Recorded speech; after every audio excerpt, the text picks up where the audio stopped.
Alia adalah gadis kecil berusia 9 tahun yang tinggal di sebuah desa terpencil bernama Talun Sari. Desa itu terletak di kaki bukit, dikelilingi hutan dan sungai, jauh dari keramaian kota. Tidak ada sinyal di sana. Listrik menyala hanya beberapa jam dalam sehari. Untuk ke sekolah, Alia harus berjalan kaki sejauh 5 km melewati kebun dan jalan tanah yang licin saat hujan. Tapi ia tidak pernah mengeluh. Ia tinggal bersama neneknya, Nenek Murni. Seorang perempuan tua yang sudah bongkok, tapi tetap lincah ke sana kemari, memasak, menanam sayur, dan mengurus rumah mereka yang kecil. Rumah itu berdinding papan, beratap seng, dan hanya punya 2 ruangan, 1 tempat tidur, 1 lagi ruang tamu yang juga berfungsi sebagai dapur. Kehidupan mereka sederhana, bahkan bisa dibilang kekurangan. Tapi di mata Alia, dunia mereka baik-baik saja. Ia tidak tahu rasanya naik mobil, apalagi makan di restoran. Baginya, sepiring nasi jagung dan sambal terasi buatan Nenek Murni sudah sangat nikmat. Setiap pagi, Alia bangun sebelum matahari terbit.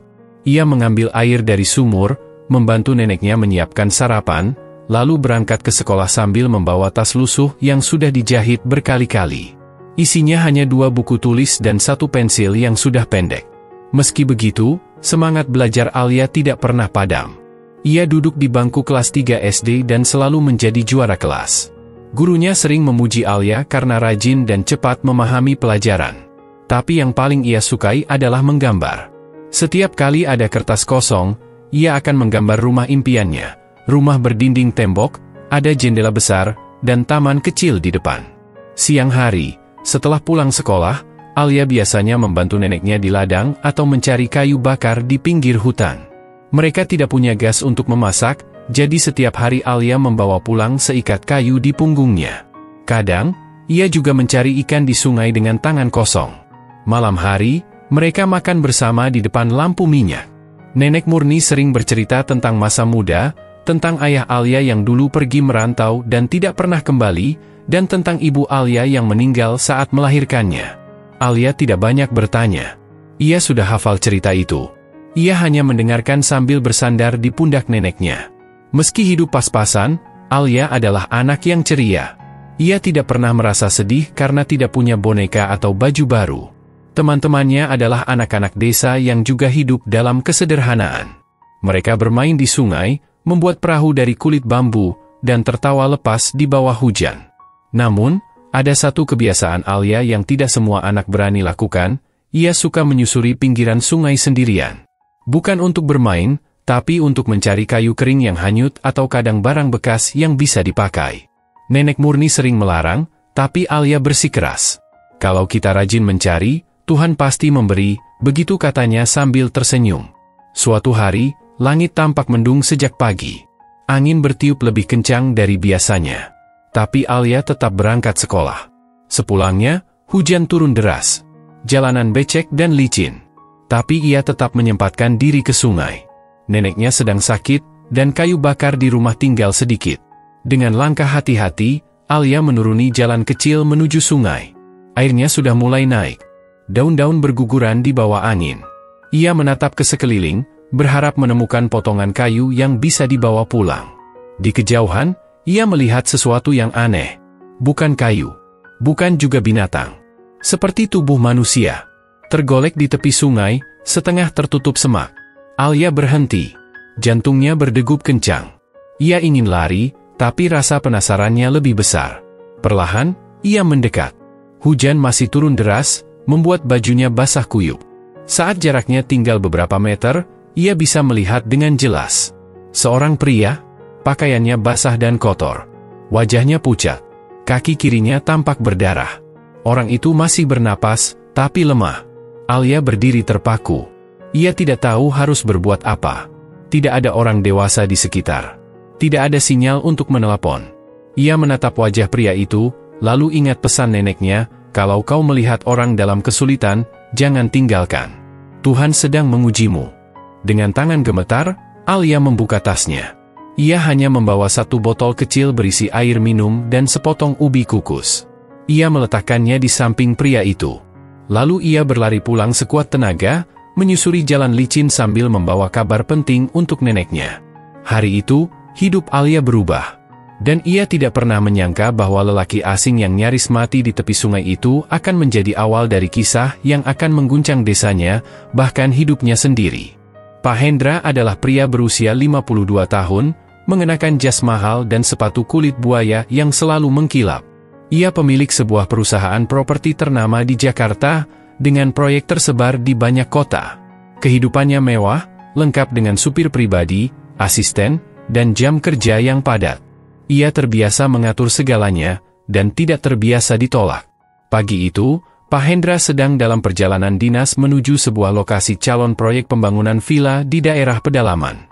Ia tidak tahu pasti letak desanya, hanya tahu dari peta dan laporan singkat stafnya bahwa desa itu masih alami, belum tersentuh pembangunan, dan memiliki potensi untuk dijadikan tempat wisata eksklusif. Kalau tanah di sana kita kuasai, keuntungannya bisa berlipat, katanya penuh semangat saat presentasi 2 minggu lalu. Namun, ia tidak benar-benar peduli dengan penduduk desa. Baginya, semua tempat adalah angka dan peluang. Ia memandang dunia seperti papan catur. Manusia hanya pion. Hari itu ia ditemani sopir setianya, Pak Budi, yang sudah bekerja dengannya lebih dari 15 tahun. Mobil SUV hitam yang mereka naiki melaju menembus jalanan berkelok, naik turun, melewati hutan dan ladang yang sepi. Semakin jauh dari kota, sinyal ponsel mulai hilang. "Pak, kita masuk wilayah tanpa jaringan," kata Pak Budi sambil melirik ke kaca spion. "Tak apa? Cepat sampai, cepat pulang," jawab Pak Hendra. Ia sedang membuka laptop dan memeriksa dokumen penting. Dunia digital adalah dunianya, dan ia merasa lumpuh tanpa koneksi internet. Cuaca mulai berubah. Langit gelap, angin kencang mulai meniup daun-daun dari pepohonan. Pak Hendra menoleh keluar. "Kenapa kita tidak lewat jalan utama?" tanyanya. "Ini jalur tercepat, Pak. Tapi memang agak curam," jelas Pak Budi. Beberapa menit kemudian, hujan turun dengan deras. Jalanan tanah mulai licin. Mobil mereka harus melambat. Pak Hendra terlihat gelisah. Ia bukan tipe orang yang suka menunggu atau tertahan oleh alam. Ia percaya semua bisa dikendalikan, uang, orang, bahkan waktu. Namun, alam punya caranya sendiri untuk mengingatkan. Tiba-tiba, dari arah atas bukit, longsoran kecil membawa lumpur dan batu menimpa sebagian jalan. Pak Budi menginjak rem keras, tapi mobil oleng. Roda depan tergelincir dan tergelincir ke jurang kecil di samping jalan. Mobil terperosok, terguling perlahan, lalu berhenti di tepi sungai dengan posisi miring. Pak Hendra terlempar dari kursi ke sisi pintu. Kepalanya terbentur dashboard. Darah menetes dari pelipis. Pak Budi panik. Ia membuka pintu, memanggil-manggil bosnya, lalu berlari keluar di tengah hujan. "Pak Hendra, tunggu di sini. Saya cari bantuan." Namun, Pak Hendra tidak bisa menjawab. Kepalanya berdenyut hebat. Pandangannya kabur. Hujan semakin deras. Pak Budi menghilang di balik semak dan gelapnya hutan. Waktu terasa lambat. Pak Hendra hanya bisa berbaring di tanah basah, tubuhnya kedinginan, dan pikirannya kosong. Ia mulai merasakan sesuatu yang tak biasa, ketidakberdayaan. Tidak ada staf yang bisa dipanggil. Tidak ada tombol yang bisa ditekan.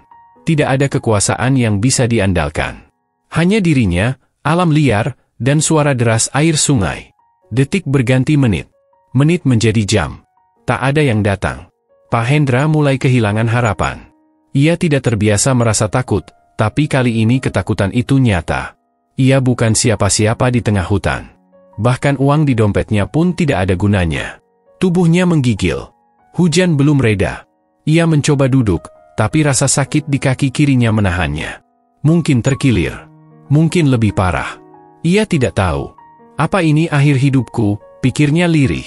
Di tengah kebisuannya, hanya suara hujan dan gemuruh sungai yang terdengar. Sampai suatu saat, langkah kaki kecil mendekat. Langit belum berhenti menangis. Hujan deras terus mengguyur sepanjang malam. Sungai di dekat mobil yang terguling itu semakin meluap. Airnya kecoklatan, membawa ranting dan dedaunan. Sesekali terdengar suara gemuruh dari atas bukit, entah batu jatuh atau tanah longsor kecil yang terus menggerus tebing. Pak Hendra masih tergeletak di tanah, bersandar pada batang pohon kecil yang tumbang. Rasa nyeri di kakinya makin parah. Darah dari luka di pelipisnya mulai mengering, tapi tubuhnya menggigil hebat. Jas mahal yang ia pakai kini sobek dan kotor. Kemejanya basah kuyup, menempel di tubuh. Ia tidak tahu berapa lama telah berlalu sejak sopirnya, Pak Budi, menghilang. Tidak ada tanda-tanda ia kembali. Tidak ada cahaya. Tidak ada suara manusia. Hanya alam yang terus mengamuk. Pak Hendra mencoba memanggil. Suaranya serak dan lemah. Pak Budi. Tapi panggilannya tenggelam dalam suara hujan. Ia mulai merasa kelelahan. Rasa kantuk menyerang, membuat kelopak matanya berat. Tapi nalurinya mengatakan, jika ia tertidur sekarang, mungkin ia tidak akan bangun lagi. Dalam kondisi seperti itu, Pak Hendra untuk pertama kalinya merasa benar-benar kecil. Dunia yang selama ini bisa ia atur dengan perintah dan uang, kini tak bisa ia sentuh sama sekali. Sinyal hilang. Tenaga hampir habis. Harapan makin menipis. Sementara itu, jauh di seberang sungai, Pak Budi berlari menembus hutan. Kaki dan tangannya terluka terkena ranting. Ia panik dan tidak tahu arah. Ia hanya ingin mencari pertolongan.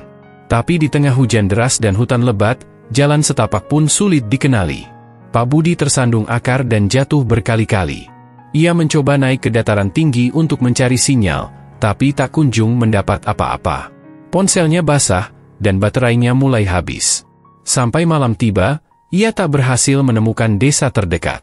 Ia memutuskan berteduh di bawah batu besar, berharap hujan segera reda. Di sisi lain, Pak Hendra mulai berhalusinasi.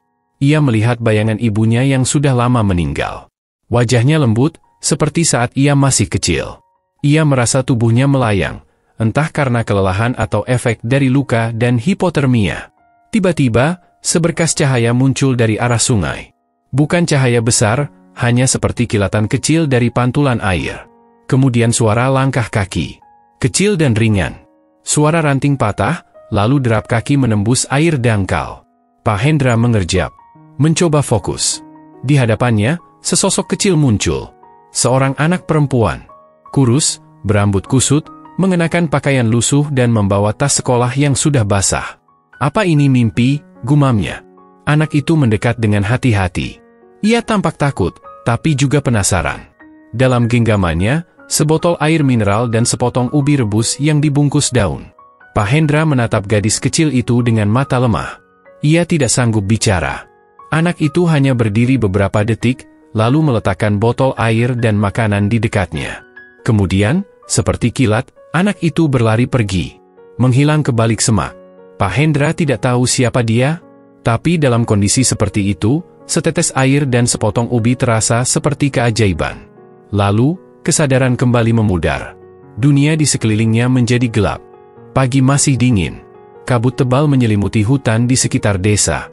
Alia, gadis kecil berusia 9 tahun, memanggul keranjang rotan di punggungnya. Ia berjalan perlahan menyusuri jalan setapak menuju sungai, seperti yang biasa ia lakukan setiap pagi. Tugasnya sederhana, mencari kayu bakar dan mengambil air bersih. Di tangan mungilnya, ia membawa botol air kosong dan sebilah kayu kecil untuk berjaga-jaga dari binatang liar. Meski baru 9 tahun, Alia sudah sangat terbiasa dengan kerasnya hidup. Ayahnya meninggal saat ia masih bayi, ibunya menyusul ketika Alia berusia 5 tahun. Sejak itu, ia tinggal bersama neneknya, Murni, di sebuah rumah kayu sederhana di ujung desa. Langkah Alia terhenti saat mendengar suara seperti erangan pelan dari arah semak-semak dekat sungai. Ia memicingkan mata, mencoba menangkap asal suara itu. Suara itu lirih, seperti rintihan seseorang yang kesakitan. Dengan hati-hati, ia melangkah mendekat. Rasa takut menyelimuti dadanya. Ia menggenggam kayu kecilnya lebih erat. Semak-semak itu bergerak. Lalu muncul sesosok tubuh.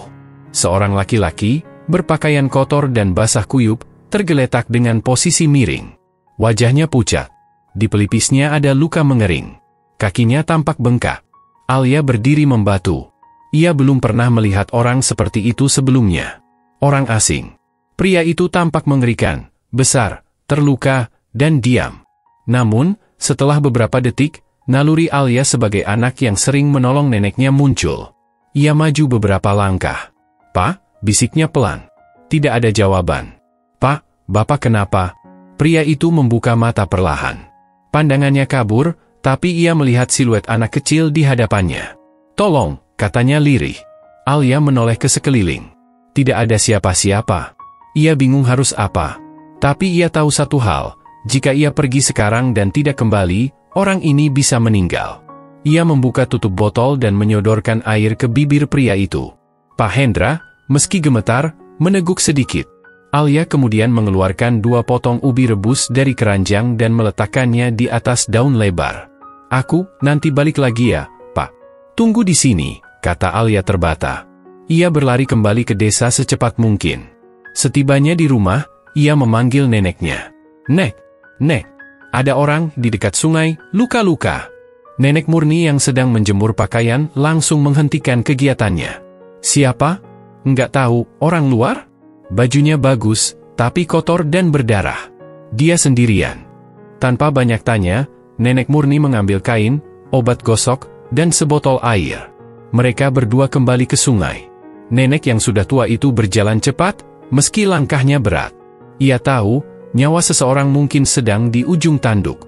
Saat mereka tiba, Pak Hendra masih terbaring di tempat yang sama. Matanya terbuka setengah, tubuhnya gemetar. Nenek Murni memeriksa denyut nadinya, lalu meraba keningnya. Demam, kakinya juga bengkak. Kita harus bawa dia pulang.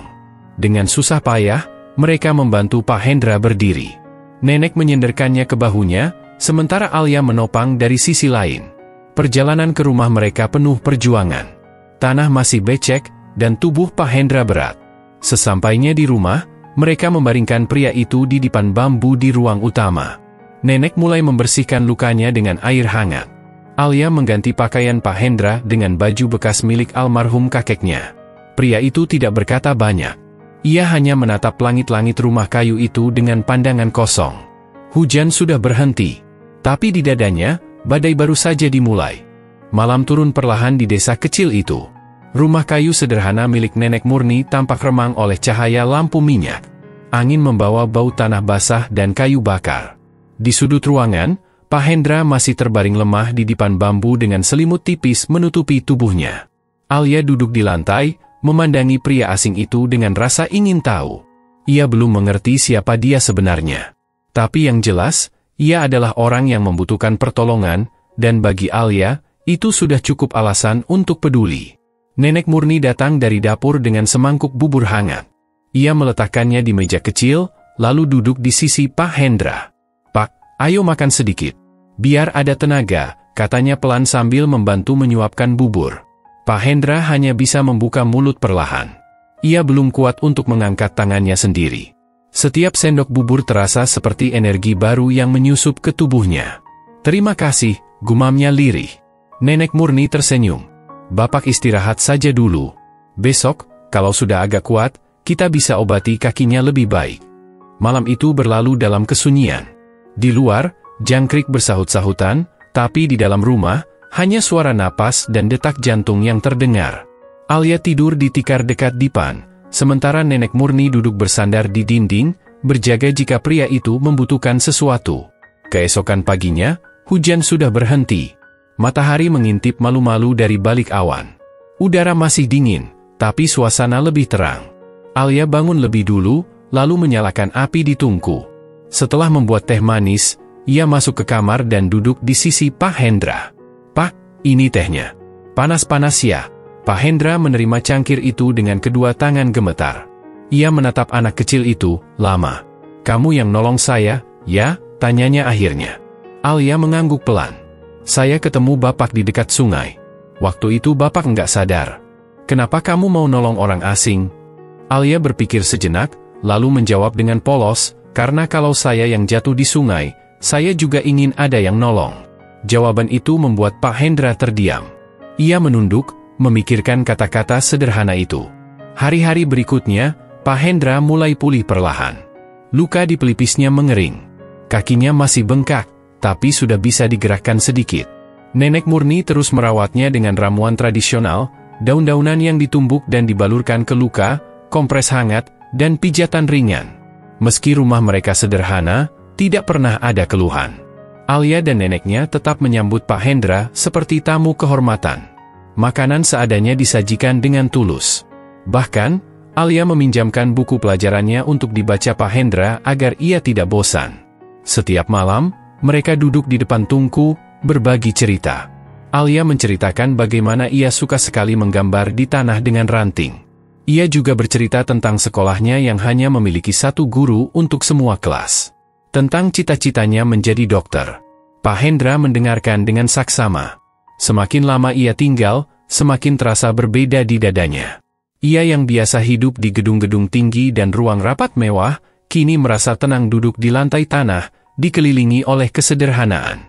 Di hari ketiga, saat pagi datang dan kabut belum sepenuhnya menghilang, Pak Hendra memberanikan diri berkata kepada Nenek Murni, "Bu, saya belum sempat bilang, terima kasih. Saya benar-benar berutang nyawa pada Ibu dan Alia."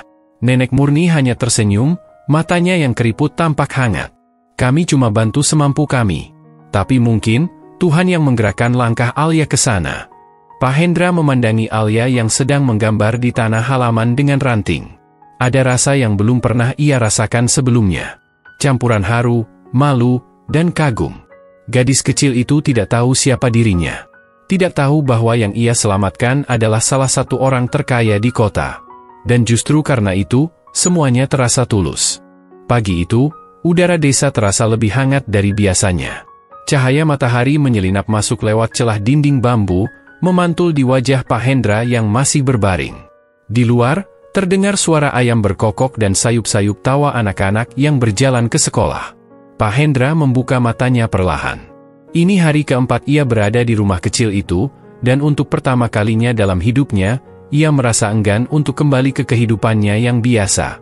Ia menatap langit-langit yang terbuat dari anyaman bambu, sederhana, tapi entah mengapa terasa lebih hangat dari kamar hotel bintang 5 yang biasa ia tinggali. Alia datang membawa semangkuk air hangat untuk cuci muka. "Pagi, Pak. Bapak udah bisa duduk." Pak Hendra mengangguk pelan. Ia mencoba bangun, dan kali ini ia berhasil duduk tanpa terlalu kesakitan. "Sedikit. Sudah mendingan." "Terima kasih, ya, Alia." Alia tersenyum. "Nenek bilang kalau udah kuat duduk, berarti sebentar lagi sembuh." Pak Hendra mengangguk lagi. Tapi kepalanya penuh dengan hal lain. Ia mulai memperhatikan lebih banyak hal. Dinding rumah yang berlubang ditambal dengan karung bekas, genteng bocor yang ditutup daun pisang, dan lemari pakaian mereka yang hanya setinggi pinggang, terbuat dari papan kasar. Namun di tengah keterbatasan itu, Alia selalu ceria. Nenek Murni tak pernah mengeluh. Mereka seperti tak merasa kekurangan apapun. Saat makan siang, mereka duduk bersila di lantai tanah. Makan bersama hanya dengan sayur singkong dan sambal garam. Bagi Pak Hendra, itu pengalaman baru. Biasanya ia makan di restoran mahal, makanan disajikan oleh pelayan berseragam. Tapi kini, ia menyuap nasi dengan tangan, dan merasakan nikmat yang tak pernah ia duga. "Bu, maaf saya tanya, Alia sekolah di mana?" "Sekolah dasar di ujung desa." "Jalan kaki setengah jam," jawab Nenek Murni. "Gurunya cukup?" "Ya, satu orang. Kadang datang, kadang enggak. Tapi anak-anak tetap semangat belajar." Pak Hendra terdiam. Ia membayangkan bagaimana sulitnya anak-anak desa itu meraih cita-cita. Tak ada perpustakaan. Tak ada akses internet. Tapi Alia tetap bercita-cita jadi dokter. "Kalau nanti besar, Alia mau sekolah di mana?" tanya Pak Hendra. "Di kota. Biar bisa jadi dokter dan bantu orang di desa," jawab Alia mantap. Jawaban itu menyentuh sesuatu di dalam diri Pak Hendra. Selama ini, ia sibuk membangun proyek, mengejar keuntungan, menyusun strategi, dan naik jabatan. Tapi ia lupa bahwa dunia ini lebih luas dari ruang kerjanya. Lebih bermakna dari angka-angka di laporan keuangan. Malam itu, ketika Alia sudah tidur dan suara hutan mulai tenang, Pak Hendra duduk di depan tungku bersama Nenek Murni. "Bu, boleh saya tanya, kenapa Ibu dan Alia mau tolong saya, padahal saya orang asing dan Ibu sendiri hidup susah?" Nenek Murni menatap api yang bergoyang pelan. "Kami memang tak punya apa-apa, Pak. Tapi kami masih bisa memberi. Setiap orang yang datang dalam hidup kita, entah sebentar atau lama, pasti ada maksudnya. Mungkin Tuhan kirim Bapak ke sini, supaya kami belajar ikhlas. Atau supaya Bapak belajar sesuatu." Pak Hendra terdiam lama. Kata-kata itu sederhana, tapi dalam. Lebih dalam dari seminar motivasi yang pernah ia ikuti. Keesokan harinya, Pak Hendra meminta selembar kertas dan bolpoin. Ia menulis pesan pendek kepada sekretarisnya di kota, lalu menitipkan pesan itu pada seorang pemuda desa yang biasa naik motor ke pasar. Berharap bisa segera dihubungi dan dijemput. Namun dalam hatinya, ia belum siap pergi. Masih ada sesuatu yang ingin ia lakukan. Sesuatu yang belum pernah terpikirkan sebelumnya. Saat sore datang, Alia menunjukkan gambar yang ia buat di tanah. Gambar sederhana, seorang pria duduk di kursi roda, seorang anak kecil di sampingnya, dan sebuah rumah dengan bendera merah putih. "Ini siapa?" tanya Pak Hendra. "Ini Bapak, yang sudah sembuh. Dan ini saya. Nanti kalau Bapak bisa jalan, kita bisa foto beneran kayak gini," kata Alia polos. Pak Hendra tersenyum. Senyum yang berbeda. Senyum yang tulus. Untuk pertama kalinya dalam hidupnya, ia merasa dilihat bukan sebagai orang penting, tapi sebagai manusia biasa. Dan justru dari situ, ia merasa lebih berarti. Hari kelima di desa itu dimulai dengan kabut tipis yang menyelimuti lereng bukit.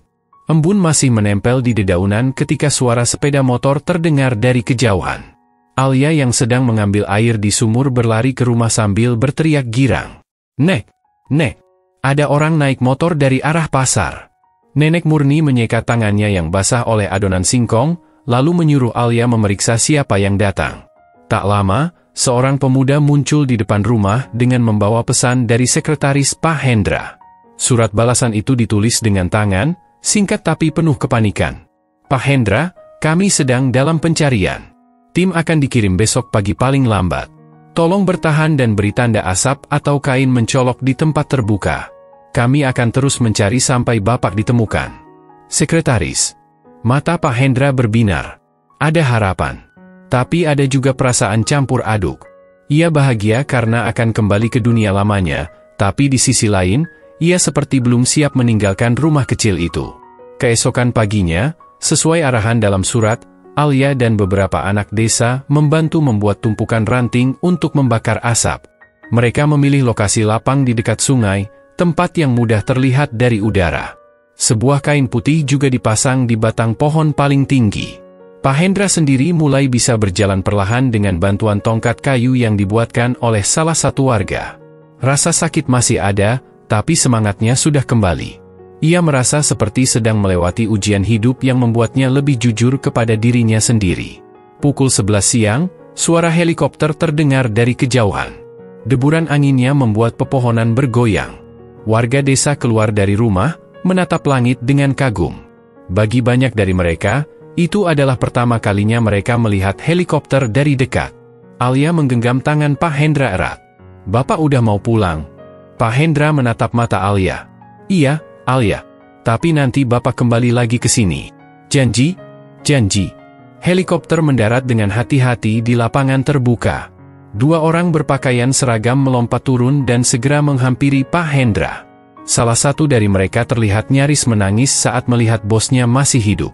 "Pak, kami kira Bapak sudah. Kami sangat khawatir." Pak Hendra menepuk bahu anak buahnya pelan.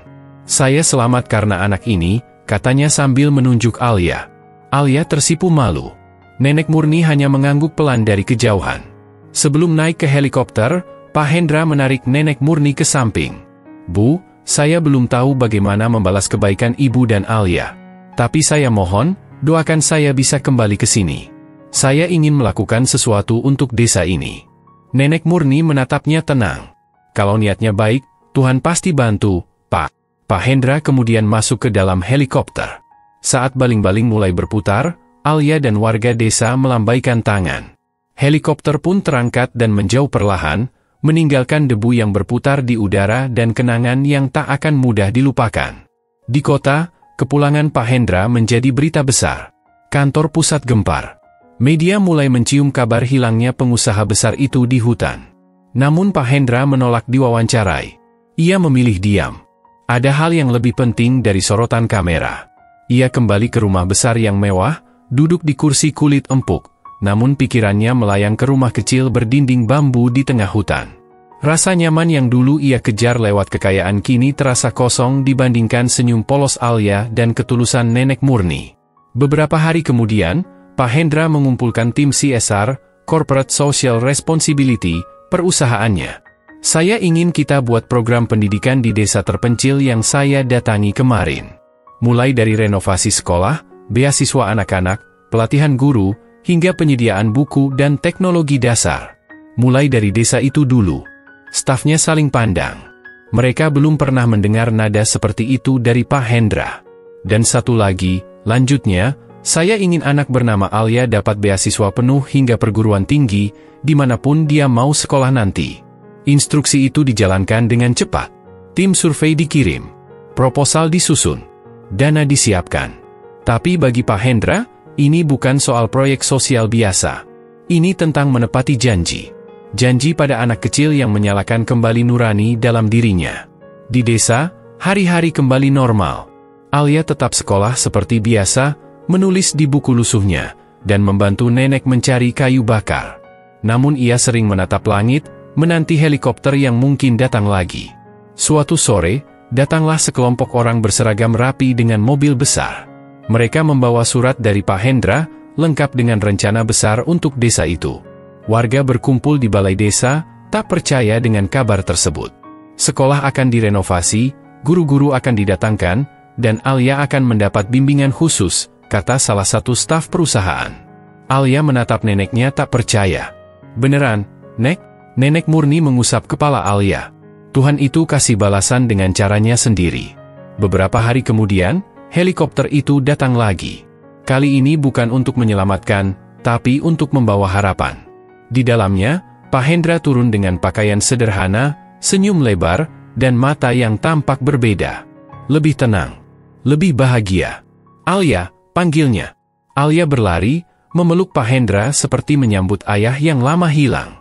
Bapak janji datang lagi, dan Bapak tepati, kata Pak Hendra sambil menahan air mata. Sejak hari itu, desa itu berubah perlahan. Sekolah direnovasi. Jalan tanah mulai diperbaiki.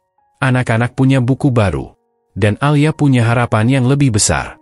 Namun lebih dari semua itu, yang berubah adalah hati Pak Hendra. Ia menemukan bahwa di balik kekacauan dunia, selalu ada kebaikan kecil yang bisa menyelamatkan. Bahkan dari seorang anak kecil yang tak punya apa-apa, selain hati yang tulus. Kepulangan Pak Hendra ke kota bukanlah akhir dari kisahnya, justru menjadi awal perubahan besar dalam hidupnya. Ia kembali ke rumah megah di perumahan elit, tetapi rumah itu kini terasa dingin, tak berjiwa.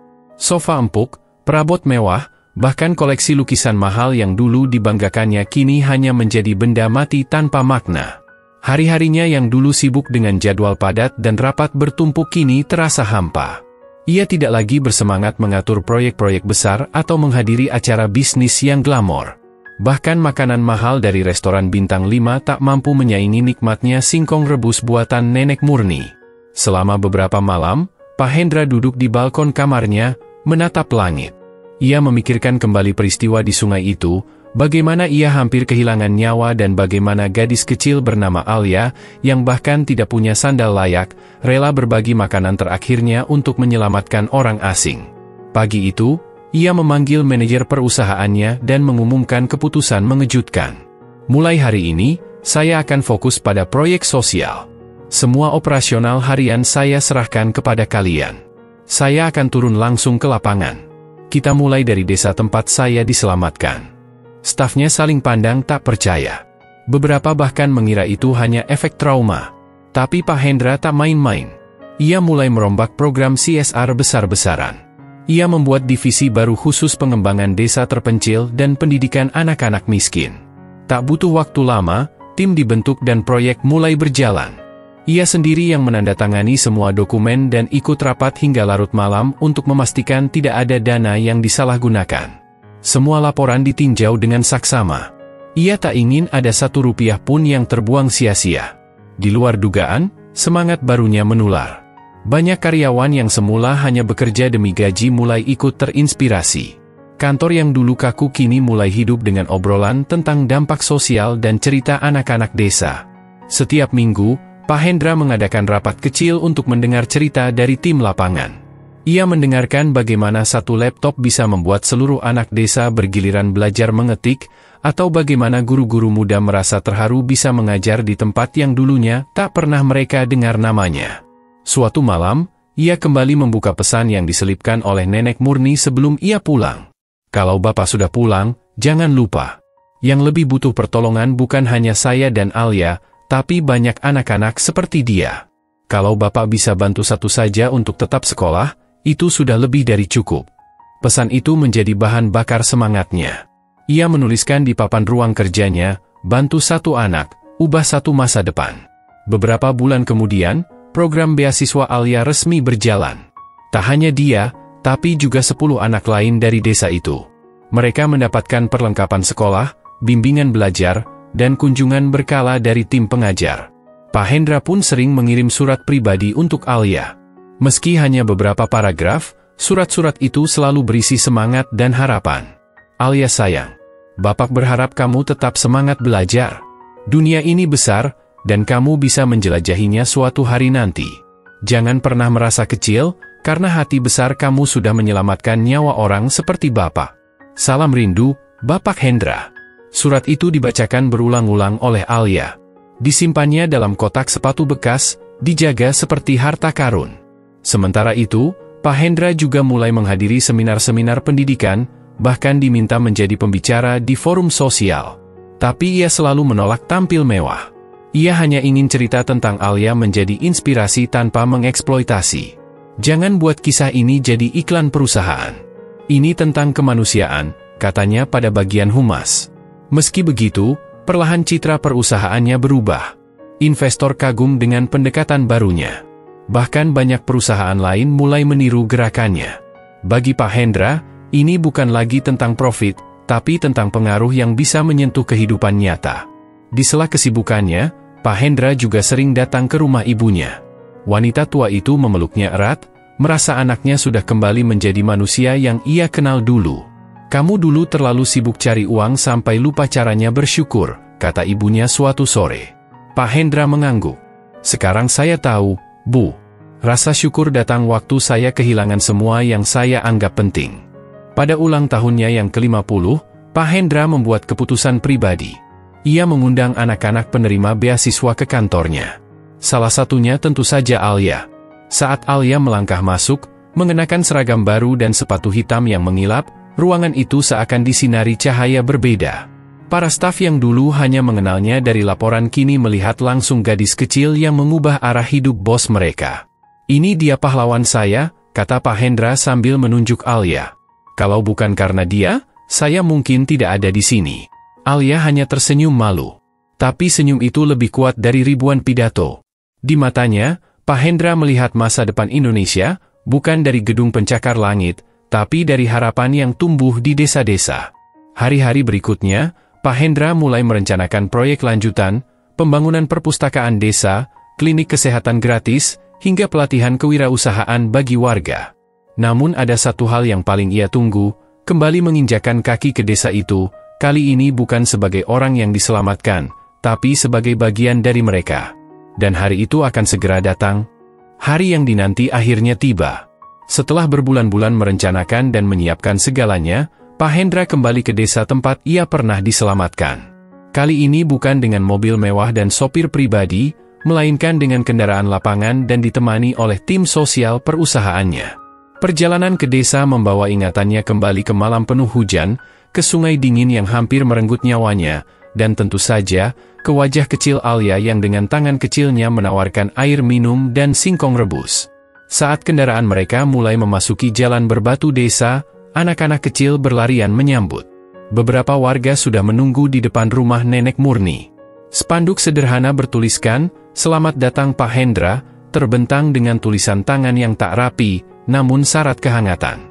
Alia berdiri paling depan, mengenakan baju seragam barunya yang sudah mulai pudar warnanya, tapi tetap rapi.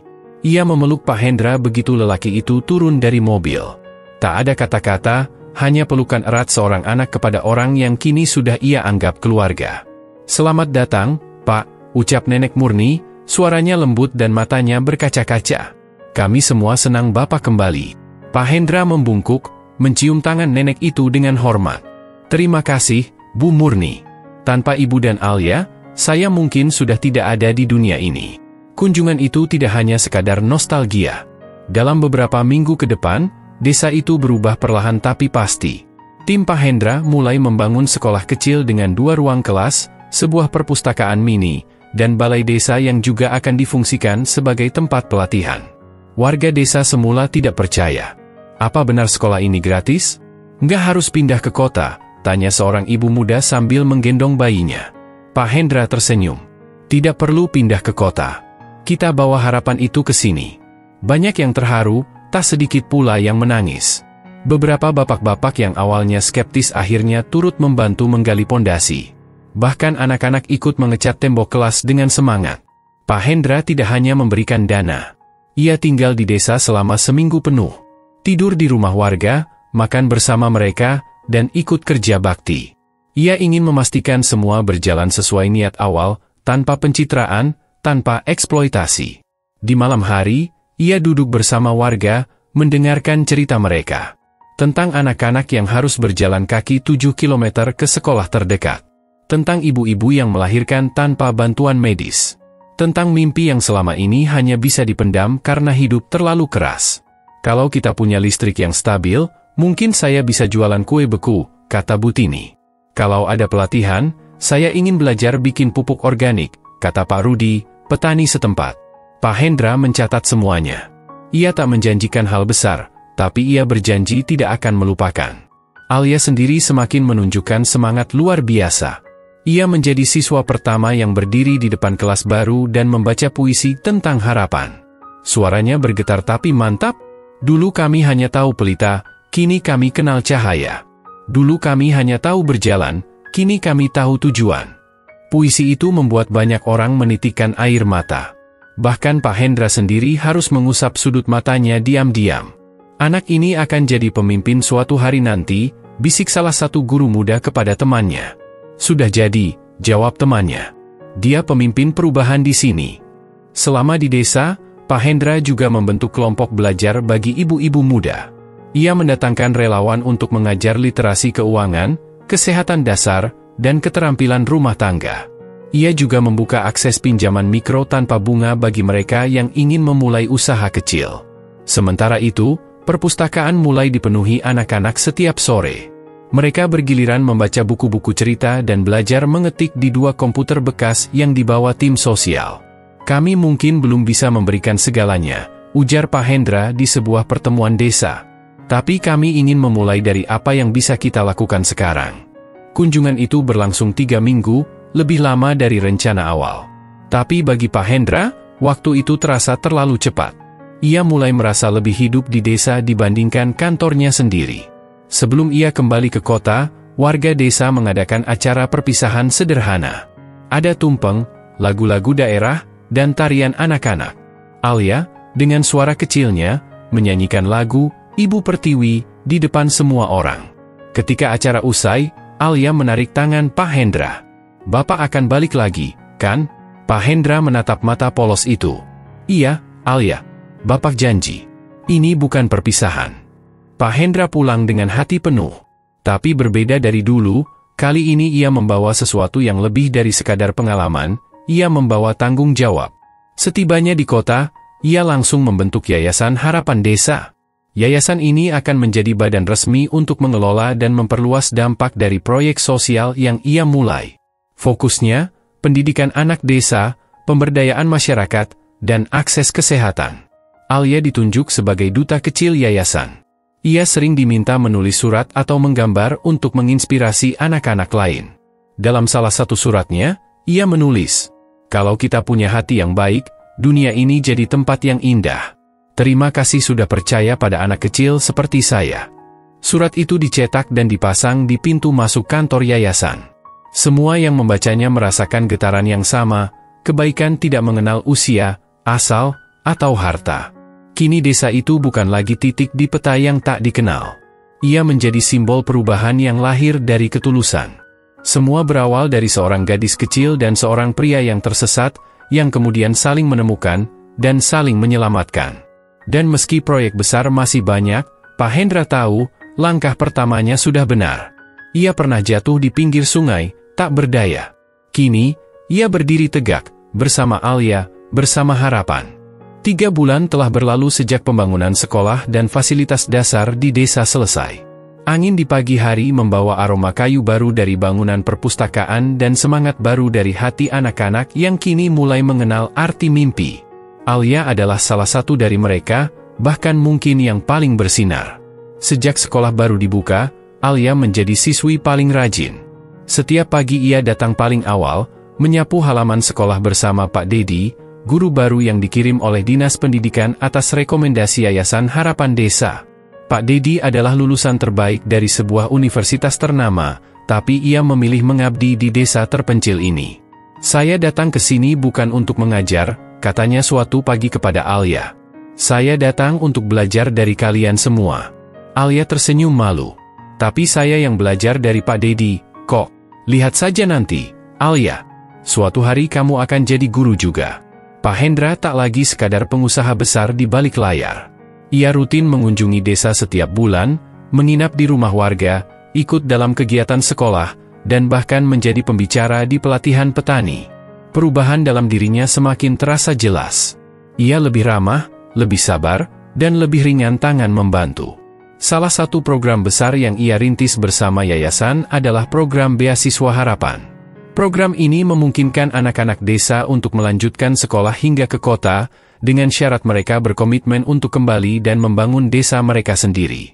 Alia adalah penerima pertama beasiswa itu. Kalau nanti besar, kamu ingin jadi apa? Tanya Pak Hendra saat menyerahkan surat beasiswa kepada Alia secara simbolis di depan warga. Alia menatap langit sebentar, lalu menunduk. Saya ingin jadi dokter. Supaya kalau ada orang sakit seperti Bapak dulu, saya bisa bantu. Pak Hendra tertawa kecil, menahan haru. Kalau begitu, kami akan bantu kamu sampai jadi dokter. Perubahan tidak hanya terjadi pada Alia dan Pak Hendra. Seluruh desa kini mulai mengenal konsep gotong royong modern. Warga ikut serta dalam program literasi, pelatihan pertanian organik, dan kelas keterampilan membuat kerajinan dari bambu yang diajarkan relawan dari kota. Butini, yang dulu hanya menjual kue di pasar mingguan, kini memiliki warung kecil dengan freezer bantuan yayasan. Pak Rudi, sang petani, berhasil memanen sayuran sehat yang ia tanam di kebun organik percontohan. Bahkan pemuda-pemuda desa yang dulu hanya merantau, kini memilih kembali karena melihat potensi baru di kampung halaman. Saya pikir kota adalah satu-satunya harapan, kata Dani, pemuda desa yang kini membuka bengkel kecil. Ternyata harapan itu bisa kita bangun di sini, asal ada yang percaya. Di tengah semua itu, Nenek Murni tetap menjadi tokoh sentral. Ia tidak pernah meminta apa-apa dari Pak Hendra, tapi selalu hadir di setiap kegiatan. Ia menjadi penghubung antara masa lalu dan masa depan desa. Suatu sore, ketika matahari mulai condong ke barat dan langit dihiasi warna jingga, Pak Hendra duduk bersama Nenek Murni di beranda rumahnya. Bu Murni, kalau saja waktu itu Alia tidak menemukan saya. Nenek Murni tersenyum, menatap hamparan sawah yang mulai menguning. Tapi kenyataannya dia menemukan Bapak. Karena itu saya yakin, semua ini bukan kebetulan. Kalau saya tidak datang waktu itu, mungkin saya tetap jadi orang yang angkuh dan tidak tahu arti hidup. Iya, dan kami mungkin tetap di desa yang tak punya harapan. Pak Hendra diam sebentar, lalu menghela napas. Saya ingin terus bersama desa ini. Bukan sebagai dermawan, tapi sebagai bagian dari keluarga. Nenek Murni mengangguk. Kalau begitu, keluarga kami jadi lebih besar sekarang. Tahun demi tahun berlalu. Alia lulus SD dengan nilai terbaik. Ia melanjutkan sekolah ke kota, tinggal di asrama yayasan bersama anak-anak lain dari berbagai desa. Awalnya ia kesulitan, terutama karena rindu pada Nenek Murni. Tapi ia cepat beradaptasi. Surat-suratnya kepada Nenek selalu penuh semangat. Nek, Alia sekarang sudah bisa pakai komputer sendiri. Gurunya bilang Alia cepat sekali tangkap pelajaran. Alia janji akan belajar sungguh-sungguh supaya bisa pulang dan buka klinik sendiri di desa. Doakan ya, Nek. Atau, Bapak Hendra sering datang ke asrama. Kadang beliau bawa buku, kadang bawa makanan khas desa. Tapi yang paling Alia suka, beliau selalu bilang, Alia itu guru kehidupan saya. Pada tahun kelima sejak insiden di sungai, desa itu menjadi contoh program pembangunan berbasis komunitas. Pemerintah mulai melirik pendekatan Yayasan Harapan Desa sebagai model nasional. Beberapa desa lain mengadopsi sistem yang sama. Pak Hendra diundang ke berbagai forum nasional dan internasional. Tapi ia selalu berkata, saya hanya melakukan apa yang seharusnya saya lakukan sebagai manusia. Dalam sebuah pidato di hadapan mahasiswa, ia menceritakan kisah Alia, gadis kecil yang menyelamatkan nyawa orang kaya dan mengubahnya menjadi manusia yang lebih baik. Kebaikan itu tidak butuh alasan besar. Ia bisa hadir dari seorang anak kecil dengan sepiring singkong rebus. Hari itu, Alia yang sudah beranjak remaja, pulang ke desa untuk liburan pertamanya setelah 4 tahun sekolah di kota. Rumah sudah direnovasi, tapi ruang tamu kecil dan tikar pandan masih tetap ada. Nenek Murni menunggu di depan pintu dengan senyum khasnya. "Alia pulang, Nek." Nenek Murni memeluk cucunya erat. "Nenek tahu kamu akan jadi sesuatu." Di malam itu, desa kembali merayakan. Bukan untuk menyambut orang luar, tapi menyambut pulangnya harapan yang mereka tanam bersama. Alia berdiri di depan sekolah kecil, kini sudah punya 3 kelas dan taman baca. "Dulu saya takut sekolah akan tetap jadi mimpi," katanya. "Tapi sekarang saya tahu, kita bisa membuat mimpi jadi nyata, asal kita tidak menyerah." Warga bertepuk tangan. Bahkan anak-anak yang baru masuk TK ikut bersorak. Pak Hendra, yang duduk di bangku kayu di barisan depan, hanya menatap dengan bangga. Ia tidak lagi merasa perlu berdiri atau berbicara. Hari itu bukan miliknya. Itu adalah hari milik Alia dan desanya. Dan begitulah, dari satu pertemuan di tepi sungai, lahir rangkaian perubahan yang tidak terbayangkan. Seorang gadis kecil dengan ketulusan tanpa syarat. Seorang pria kaya yang kehilangan arah lalu menemukan tujuan. Dan sebuah desa yang dulu terabaikan, kini menjadi sumber inspirasi. Karena ternyata, dari sebuah tindakan kecil, bisa lahir masa depan besar. Karena ternyata, harapan itu bisa tumbuh dari tempat paling sunyi. Dan karena ternyata, seorang anak kecil benar-benar bisa menyelamatkan dunia, satu orang, satu desa, satu harapan dalam satu waktu.